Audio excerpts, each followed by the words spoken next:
अस्सलाम वालेकुम my dear students. Chapter number 3 biodiversity हम डिस्कस कर रहे थे। डियर स्टूडेंट्स, आज का हमारा टॉपिक है इंपॉर्टेंस ऑफ फॉरेस्ट। बेसिकली हम इससे पहले जो टॉपिक डिस्कस कर रहे थे deforestation and over hunting, over deforestation की हमने डेफिनेशन देखी और उसके अंदर हमने उसके कॉजेज देखे, डिफॉरेस्टेशन के कॉजेज वजूहात क्या हैं, ठीक है। और उसके बाद आज उसी में से आज हम एक सब टॉपिक उसका पढ़ रहे हैं, that is importance of forest. Forest की अहमियत क्या है।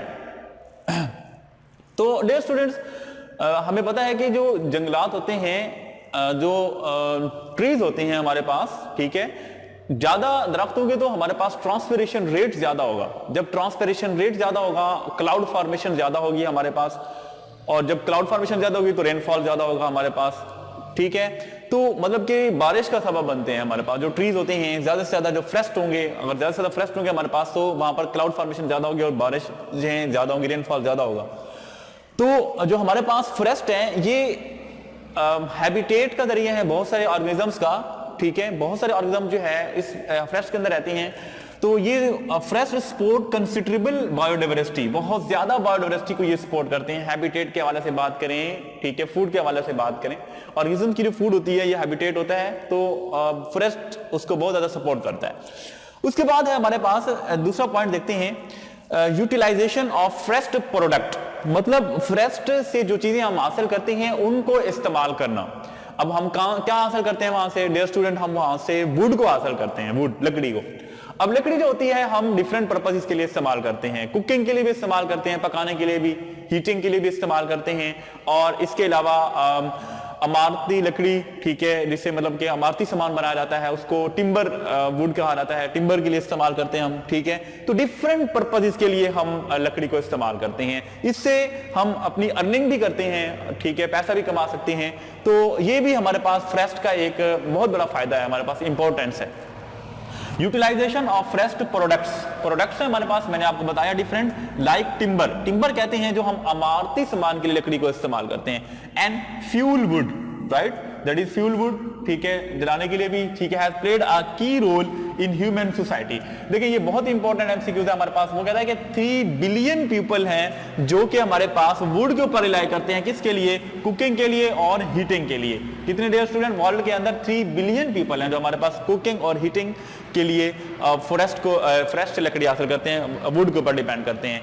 इसके अलावा डेवलप्ड कंट्रीज है हमारे पास, एक होता है डेवलपिंग कंट्री, एक होता है डेवलप्ड कंट्री। डेवलप्ड कंट्री मतलब जो तरक्की कर चुकी हैं, डेवलप्ड कंट्रीज की ये बात कर रहा है।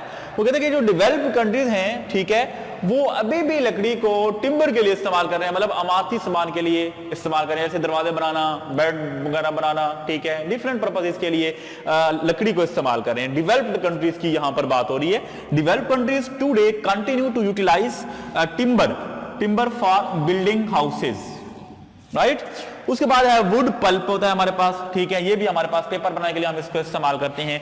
उसके बाद डियर स्टूडेंट जो पॉइंट है हमारे पास, forest extract carbon dioxide and pollutants from the air.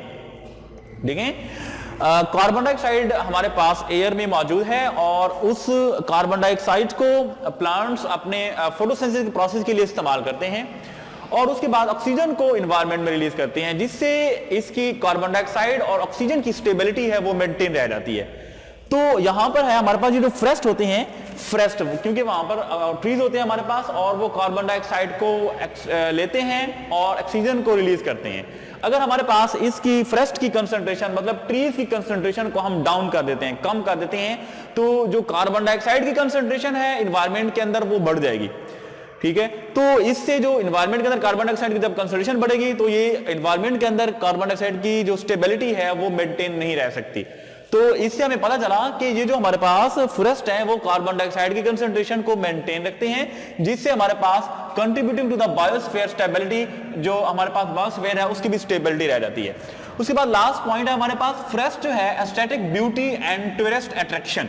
क्योंकि फॉरेस्ट जो होते हैं ये ग्रीनरी, मतलब वहां पर क्लाउड फॉर्मेशन होती है, बादल बरसते हैं, बादल बनते हैं और रेनफॉल होता है, और जिससे ग्रीनरी बढ़ती है। जब ग्रीनरी बढ़ती है तो जो टूरिस्ट होते हैं उनको ये चीज अट्रैक्ट करती है, जिससे हम बहुत ज्यादा ज़रिए मुबादला भी कमा सकते हैं। उसके बाद एक एग्जांपल दी हुई है कि पाकिस्तान के अंदर जो डिफरेस्टेशन है वो बहुत ज्यादा हो रही है इस वक्त। एक एग्जांपल उसने दी है प्रोविंस केपी की, खैबर पख्तूनख्वा के अंदर हमारे पास एक फॉरेस्ट है जिसका नेम है कैनोपी फॉरेस्ट, उसको हम कहते हैं। इन 1 ईयर 1% जो है वो उसको श्रिंकिंग हो रहा है, मतलब वो कम होता जा रहा है, मतलब इतनी स्पीड के साथ हम उसको काट रहे हैं, डिफरेंट पर्पजेस के लिए, टिम्बर के लिए यूज कर रहे हैं उसको हम डिफरेंट, तो उसका ऑटोमेटिकली इफेक्ट जो है हमारे एनवायरमेंट के ऊपर पड़ेगा। डियर स्टूडेंट, इसके अंदर हमारे पास एक टॉपिक है ओवर हंटिंग।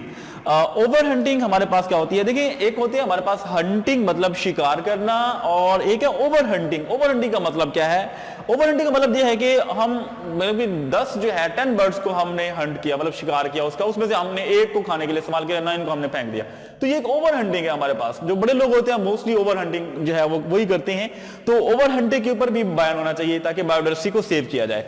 तो ओवर हंटिंग जो है हमारे पास डिफरेंट उसने एग्जांपल दी हुई है कि ये जो हमारे पास बर्ड्स हैं, ऑर्गेनिज्म हैं, इनके ऊपर जो है हंटिंग की जा रही है और इनको बैन होना चाहिए, जिसमें हमारा वेल्स है, आइबेक्स है, यूरिल है और मार्खोर है। उसके बाद है हमारे पास जो ओवर हंटिंग है हमारे पास, अगर चाहे आप लीगल तरीके से करें चाहे आप इलीगल तरीके से करें, इससे बायोडायवर्सिटी को बहुत ज्यादा थ्रेट है, बायोडायवर्सिटी इससे कम होती जा रही है। और बायोडायवर्सिटी एक हो सकता है ओवर हंटिंग की वजह से हमारे पास जो ऑर्गेनिज्म है, कुछ ऑर्गेनिज्म ऐसे हैं जो कि जिनकी ज्यादा हंटिंग की जा रही है, ठीक है, वो उनके खत्म होने का भी खदशा है, वो एक्सटिंक्ट हो सकते हैं। तो हमारे पास जो प्रिंसिपल थ्रेट है, ठीक है, हमारे पास ओवर हंटिंग का, चाहे वो इलीगल तरीके से हमारे पास चाहे इलीगल, दोनों तरीके से हमें ओवर हंटिंग को बैन करना चाहिए ताकि जो बायोडायवर्सिटी है उसको हम सेव कर सकें।